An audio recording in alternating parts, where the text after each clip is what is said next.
Emma, thanks so much for coming on our show tonight. We really appreciate it. Thanks for having me. All right, so as I said at the end there, I think you were on when I covered it. There's all kinds of studies. I just read one or two that were part of the USDA and FDA approval process showing that lab-grown meat is actually quite healthy. That's how it became approved. And I want to talk about that in just a minute. But as I also said, that's not even an issue when these governors and these legislatures are enacting these laws. They're enacting these laws and they're stating what the real reason is. It has nothing to do with health concerns. What are the reasons that these laws are being passed? So when I've looked at the language around these bills attempting to ban lab-grown meat in different states around the country, there are sort of two main prongs that come up for me. The first is this sort of anti-competition stance where, we need to protect Floridian, meat producers. We need to protect our agriculture industry. We don't want them being replaced with this incursion of lab-grown meat. And then also there is, frankly, a stronger current of just straight up culture war. There's basically this idea that the left wants you to eat the bugs.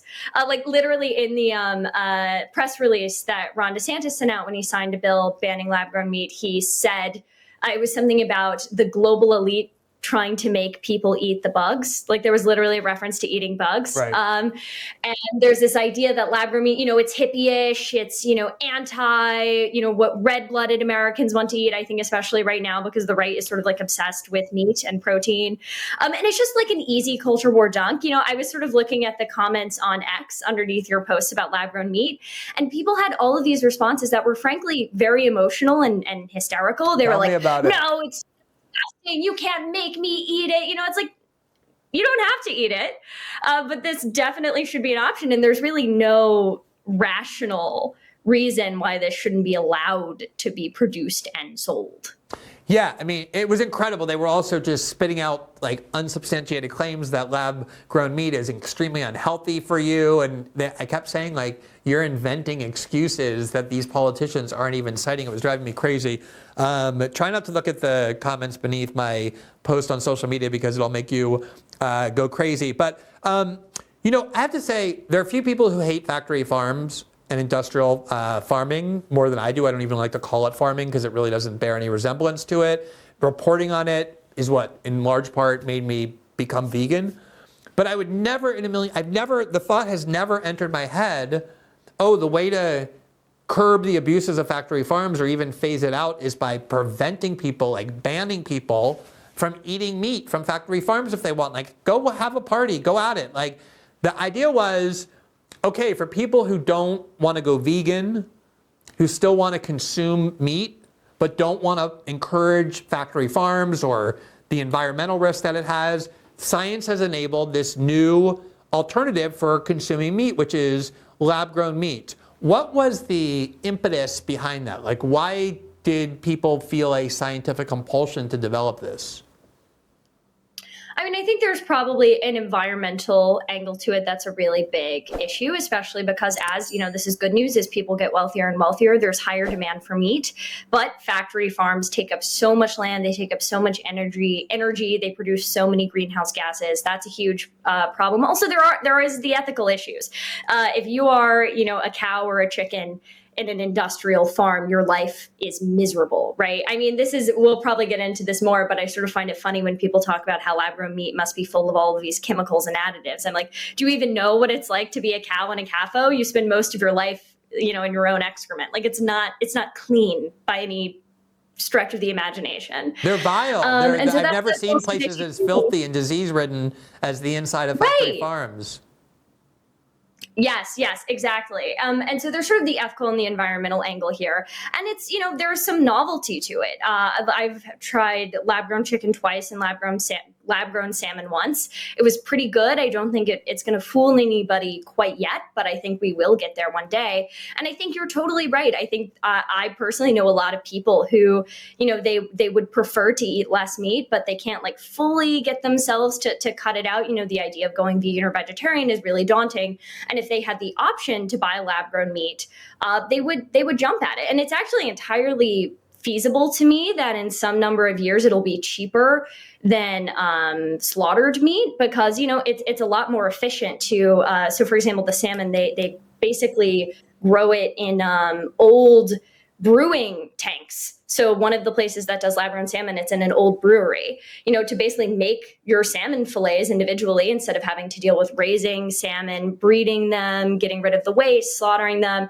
So it could even be cheaper one day, which I think would be good for anybody who wants to buy that. Yeah, as people probably know, like I think even Burger King and McDonald's sell it.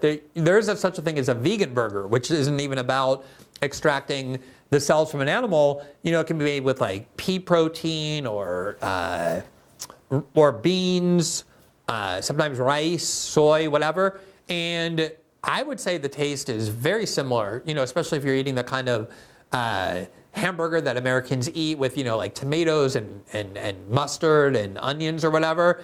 But as you say, the science is only advancing. It's still in its incipient stages, but a lot of people have liked these products and have been consuming them a lot. So let's talk about the health effects, because again, I can't stress enough to people, because I know there are people watching, reacting to this that way.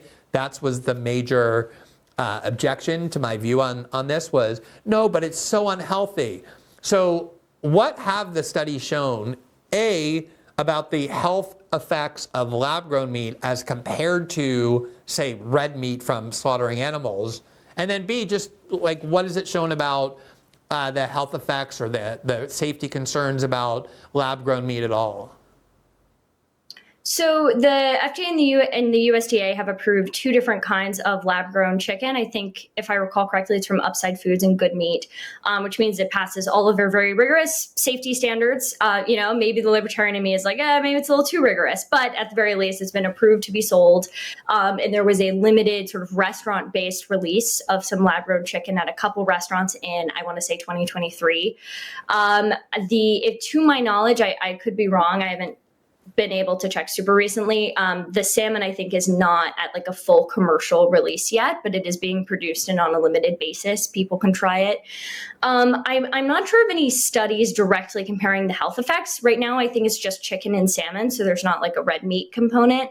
But we have no reason to think that it's going to be more or less healthy. It's essentially the same. And if anything, especially when you're looking at something like salmon, it's almost certainly going to be healthier, because, the lab-grown salmon you have is the only salmon that you can guarantee doesn't have any mercury. It doesn't have any parasites. It doesn't have any, either industrial junk or floating around in the ocean getting microplastics junk. It's actually the cleanest. This is something that a lot of times when you talk to people that work in lab-grown meat, that they emphasize, is that, this chicken, the salmon, is the cleanest meat that you can possibly buy, because it's produced under these conditions where you're not dealing with animal waste, you're not dealing with blood and guts, you're not dealing with, having to pump these cows full or chickens full of antibiotics.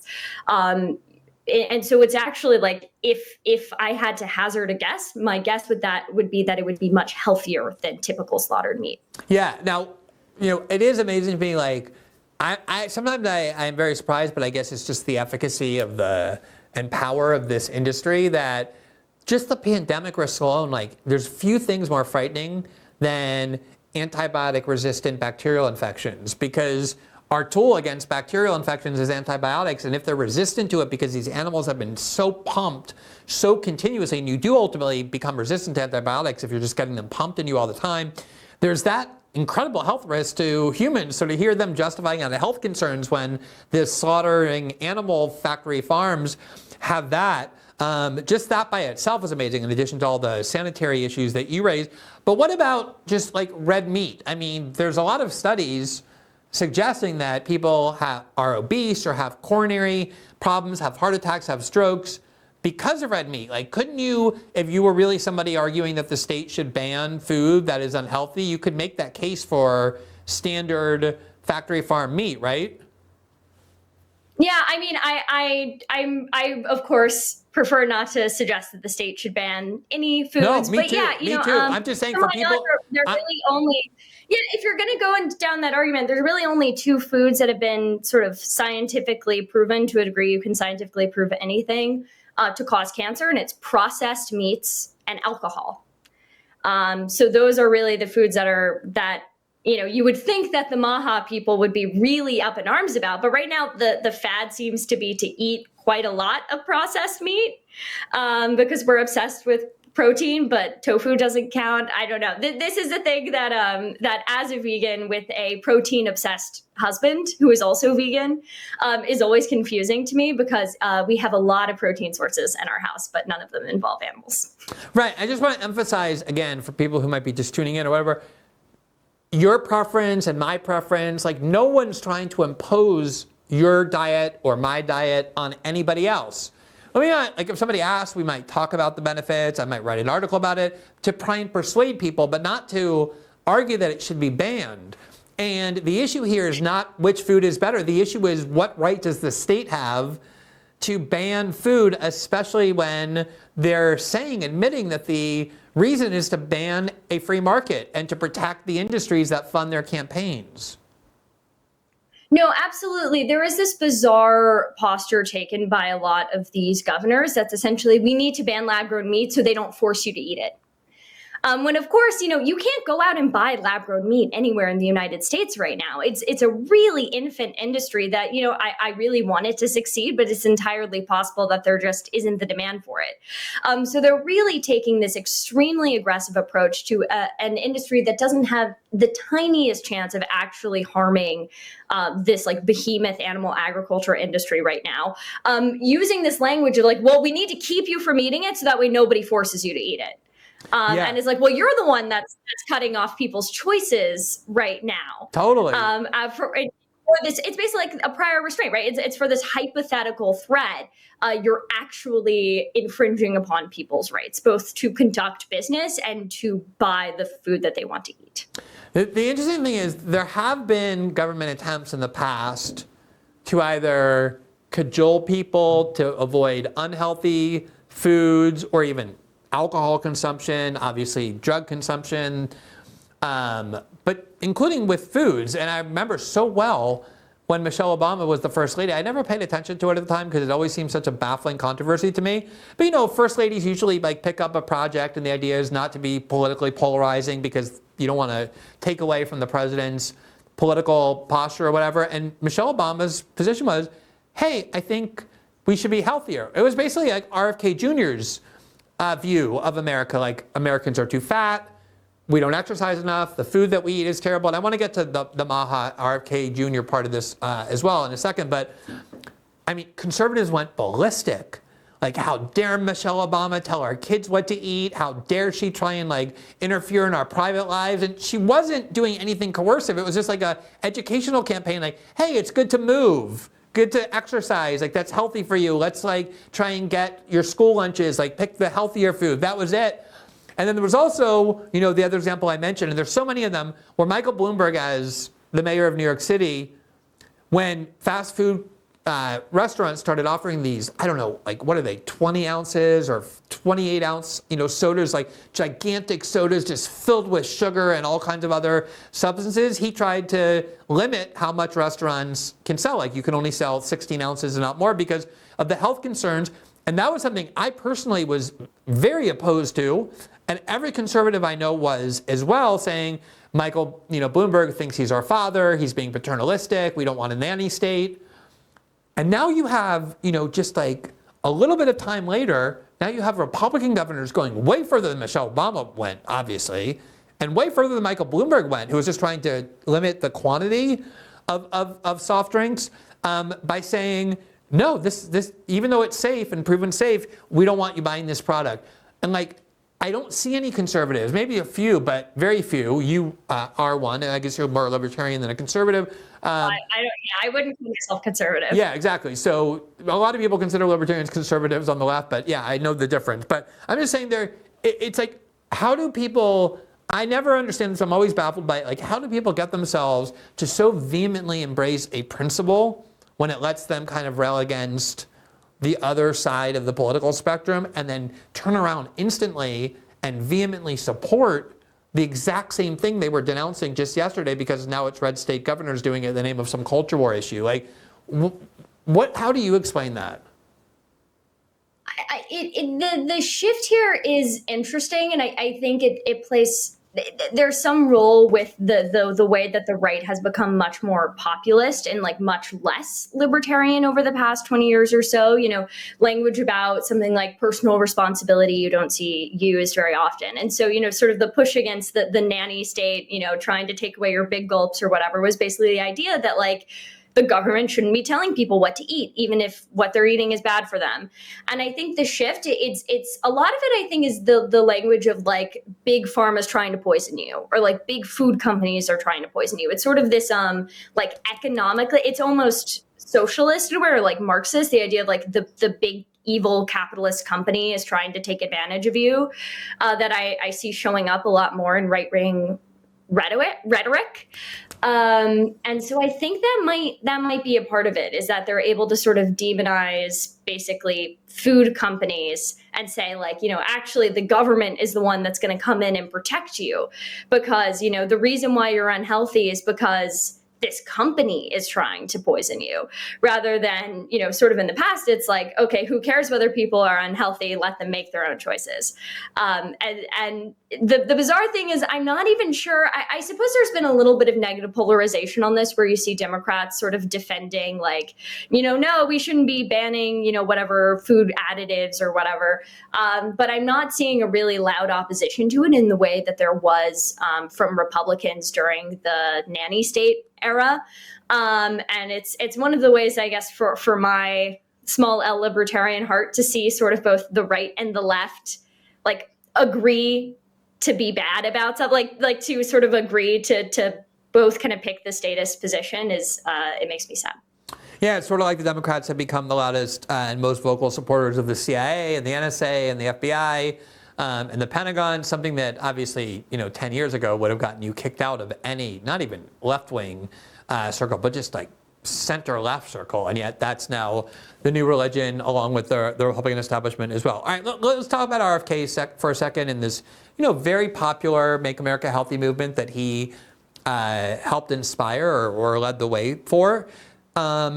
One of the things, and there are things in this movement, independent of what should be done about it. I think it is important to bring to people's attention the control and the kind of commandeered regulatory process that's captive to the large corporate interests they're supposed to be regulating. And of course, here the large massive capitalist entity is not this incipient lab-grown meat industry, but instead it's the factory farm industry. But one of the things he's saying is that there's so many foods that are making Americans morbidly obese and chronically sick.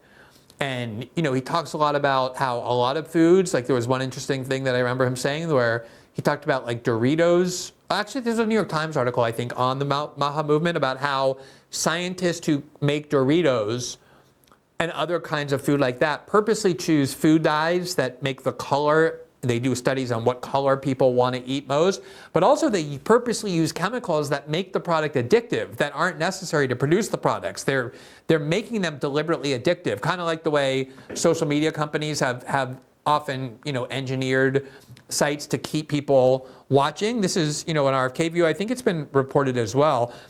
I mean,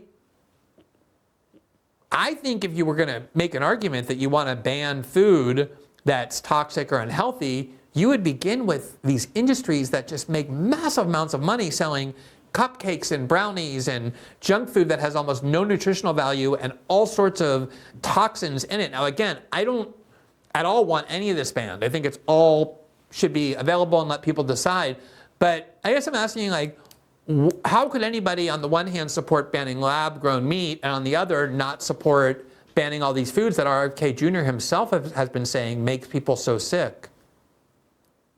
It's because the lab-grown meat lobby isn't trying to, line their pockets or that I think is essentially it, right? Animal agriculture is an incredibly powerful industry that gets so much basically government welfare, right? Like they get so much money in subsidies from the government. Like the whole reason why government cheese as a concept exists is because American dairy farmers couldn't sell all of the milk that they were producing. And so especially when you have, getting to dairy alternatives is a whole other issue, but, the American farmers get so much money from the government, and so they're so intertwined into the government that there are all of these like special interests and bad incentives and corruption that basically incentivize a lot of states that have very large agriculture sectors, like Florida, for example, to do anything possible to protect them, or even just signal, hey, I'm the guy that you want in office because I'm going to protect you from this teeny tiny company that isn't posing any threat to your bottom line at this point, but maybe one day will 20 years down the road. Thanks for watching this clip from System Update, our live show that airs every Monday through Friday at 7 p.m. Eastern exclusively on Rumble. You can catch the full nightly shows live or view the backlog of episodes for free on our Rumble page.